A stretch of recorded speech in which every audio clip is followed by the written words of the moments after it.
صلی اللہ علیہ وآلہ وسلم نے فرمایا کہ علامات قیامت میں سے یہ ہے کہ علم دین کم ہو جائے گا، جہل ظاہر ہو جائے گا، زنا بکثرت ہوگا، عورتیں بڑھ جائیں گی اور مرد کم ہو جائیں گے، حتیٰ کہ 50 عورتوں کا نگران صرف ایک مرد رہ جائے گا۔ صحیح بخاری حدیث نمبر 81۔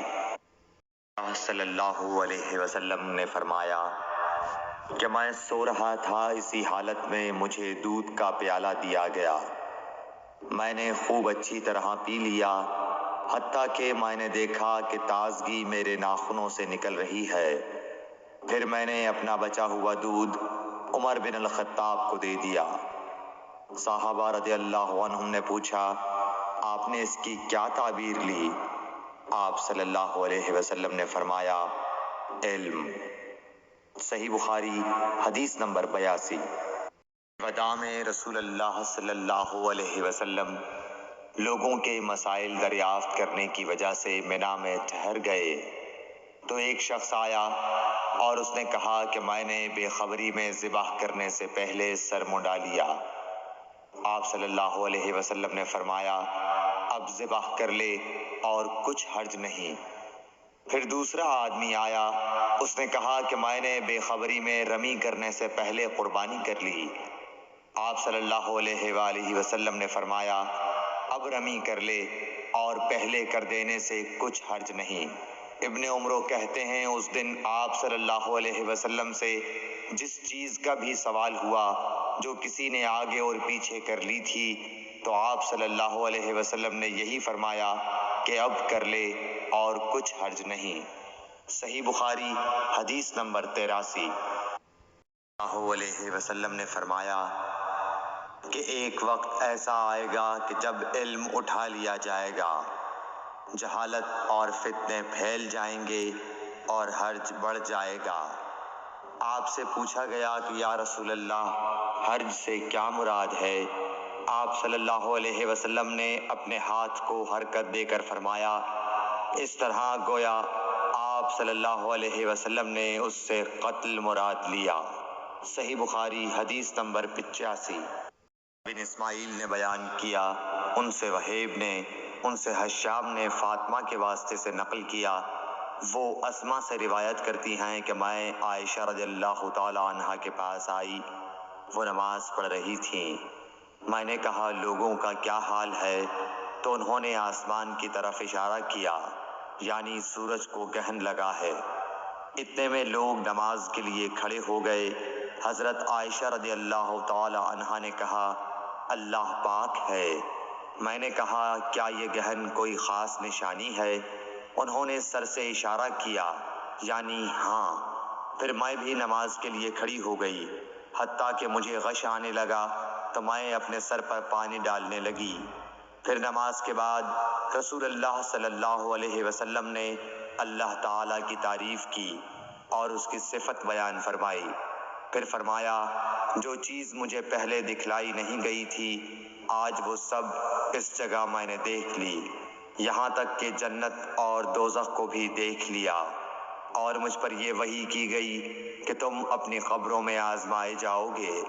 مثل یا قرب کا کون سا لفظ؟ حضرت اسما نے فرمایا، میں نہیں جانتی۔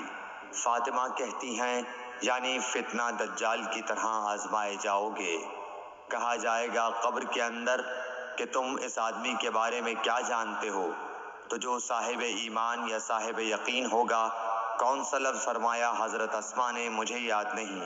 وہ کہے گا، وہ محمد اللہ کے رسول صلی اللہ علیہ وسلم ہیں، جو ہمارے پاس اللہ کی ہدایت اور دلیلیں لے کر آئے تو ہم نے ان کو قبول کر لیا اور ان کی پیروی کی۔ وہ محمد صلی اللہ علیہ وسلم ہیں۔ 3 بار اسی طرح کہے گا، پھر اس سے کہہ دیا جائے گا کہ آرام سے سو جا، بے شک ہم نے جان لیا کہ تو محمد صلی اللہ علیہ وسلم پر یقین رکھتا تھا۔ اور بہرحال منافق یا شکی آدمی، میں نہیں جانتی کہ ان میں سے کون سا لفظ حضرت اسما نے استعمال کیا۔ تو وہ منافق یا شکی آدمی کہے گا کہ جو لوگوں کو میں نے کہتے سنا، میں نے بھی وہی کہہ دیا، باقی میں کچھ نہیں جانتا۔ صحیح بخاری حدیث نمبر 86۔ عبد القیس کا وفد رسول اللہ صلی اللہ علیہ وسلم کی خدمت میں آیا۔ آپ صلی اللہ علیہ وسلم نے دریافت کیا کہ کون سا وفد آیا ہے یا یہ کون لوگ ہیں؟ انہوں نے کہا ربیعہ خاندان کے لوگ ہیں۔ آپ صلی اللہ علیہ وسلم نے فرمایا کہ مبارک ہو قوم کو آنا یا مبارک ہو اس وفد کو جو کبھی نہ رسوا ہو نہ شرمندہ ہو۔ اس کے بعد انہوں نے عرض کیا کہ ہم ایک دور دراز کونے سے آپ کے پاس آئے ہیں اور ہمارے اور آپ کے درمیان کفار مضر کا قبیلہ پڑتا ہے۔ اس کے خوف کی وجہ سے ہم حرمت والے مہینوں کے علاوہ اور ایام میں نہیں آ سکتے، اس لیے ہمیں کوئی ایسی قطعی بات بتلا دیجیے کہ جس کی ہم اپنے پیچھے رہ جانے والے لوگوں کو خبر دے دیں اور اس کی وجہ سے ہم جنت میں داخل ہو سکیں۔ تو آپ صلی اللہ علیہ وسلم نے انہیں 4 باتوں کا حکم دیا اور 4 سے روک دیا۔ اول انہیں حکم دیا کہ ایک اللہ پر ایمان لائیں۔ پھر فرمایا کہ کیا تم جانتے ہو کہ ایک اللہ پر ایمان لانے کا کیا مطلب ہے؟ انہوں نے عرض کیا اللہ اور اس کا رسول زیادہ جانتے ہیں۔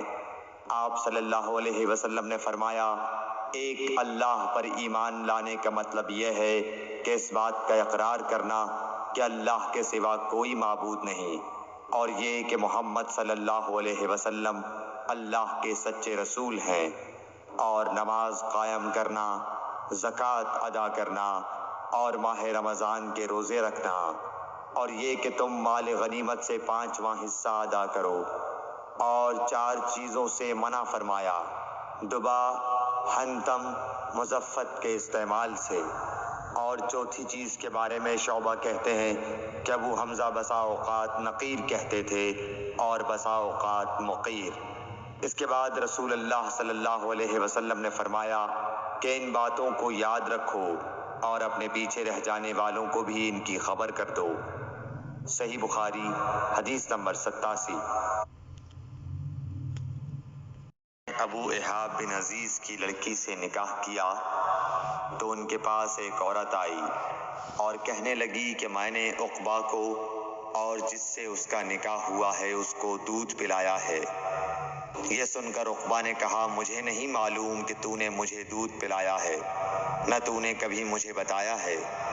تب سوار ہو کر رسول اللہ صلی اللہ علیہ وسلم کی خدمت میں مدینہ منورہ حاضر ہوئے اور آپ سے اس کے متعلق دریافت کیا تو آپ صلی اللہ علیہ وسلم نے فرمایا کس طرح تم اس لڑکی سے رشتہ رکھو گے حالانکہ اس کے متعلق یہ کہا گیا۔ تب عقبہ بن حارث نے اس لڑکی کو چھوڑ دیا اور اس نے دوسرا خاوند کر لیا۔ صحیح بخاری حدیث نمبر 88۔ سے روایت ہے کہ میں اور میرا ایک انصاری پڑوسی دونوں اطراف مدینہ کے ایک گاؤں بنی امیہ بن زید میں رہتے تھے جو مدینے کے پورب کی طرف بلند گاؤں میں سے ہے۔ ہم دونوں باری باری حضرت صلی اللہ علیہ وسلم کی خدمت شریف میں حاضر ہوا کرتے تھے۔ ایک دن وہ آتا، ایک دن میں آتا۔ جس دن میں آتا اس دن کی وحی کی اور رسول اللہ صلی اللہ علیہ وسلم کی فرمودہ دیگر باتوں کی اس کو خبر دے دیتا تھا، اور جب وہ آتا تو وہ بھی اسی طرح کرتا۔ تو ایک دن وہ میرا انصاری ساتھی اپنی باری کے روز حاضر خدمت ہوا۔ جب واپس آیا تو اس نے میرا دروازہ بہت زور سے کھٹکھٹایا اور میرے بارے میں پوچھا کیا عمر یہاں ہیں؟ میں گھبرا کر اس کے پاس آیا۔ وہ کہنے لگا کہ ایک بڑا معاملہ پیش آ گیا ہے، یعنی رسول اللہ صلی اللہ علیہ وسلم نے اپنی بیویوں کو طلاق دے دی ہے۔ پھر میں اپنی بیٹی حفصہ کے پاس گیا، وہ رو رہی تھی۔ میں نے پوچھا کیا تمہیں رسول اللہ صلی اللہ علیہ وسلم نے طلاق دے دی ہے؟ وہ کہنے لگی میں نہیں جانتی۔ پھر میں نبی کی خدمت میں حاضر ہوا۔ میں نے کھڑے کھڑے کہا کہ آپ نے اپنی بیویوں کو طلاق دے دی ہے؟ آپ صلی اللہ علیہ وسلم نے فرمایا نہیں، یہ افواہ غلط ہے۔ تب میں نے تعجب سے کہا اللہ اکبر، اللہ بہت بڑا ہے۔ صحیح بخاری حدیث نمبر 89۔ حزم بن ابی کعب نے رسول اللہ کی خدمت میں آ کر عرض کیا یا رسول اللہ، فلاں شخص معاذ بن جبل لمبی نماز پڑھاتے ہیں، اس لیے میں جماعت کی نماز میں شریک نہیں ہو سکتا، کیونکہ میں دن بھر اونٹ چرانے کی وجہ سے رات کو تھک کر چکنا چور ہوتا ہوں اور طویل قرات سننے کی طاقت نہیں رکھتا۔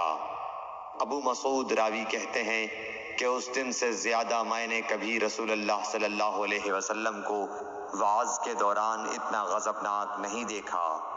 آپ صلی اللہ علیہ وسلم نے فرمایا، اے لوگو، تم ایسی شدت اختیار کر کے لوگوں کو دین سے نفرت دلانے لگے ہو، سن لو، جو شخص لوگوں کو نماز پڑھائے تو وہ ہلکی پڑھائے، کیونکہ ان میں بیمار، کمزور اور حاجت والے سبھی قسم کے لوگ ہوتے ہیں۔